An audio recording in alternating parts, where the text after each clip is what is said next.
Hello everybody and welcome. In this video I'm going to show you how to call Siri using your earbuds QCY MeloBuds Pro.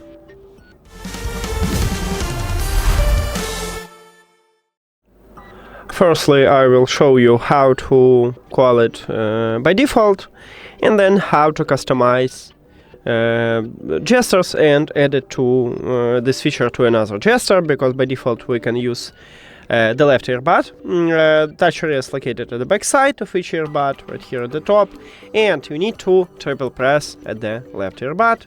1, 2, 3. And as you can see, I just awake Siri. Now, how to change it? You need to install and set up QCY application.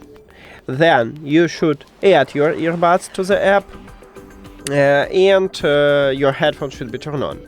The application open for you headphones menu. You need to go to the settings at the middle top, and right here we have all gestures. So right here we have voice assistant on the triple press at the left earbud, but we can also add it for the single press, double press, or also for the triple press for the right, let's say.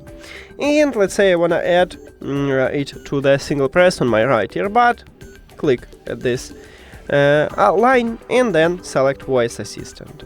Now I call voice assistant also with the single press at my right earbud, so let's check, is it work? Single press, and it also works, so you can change it. That's it. Thank you for watching this video. If you found it helpful, please consider subscribing to channel and leave the like on the video. See you later.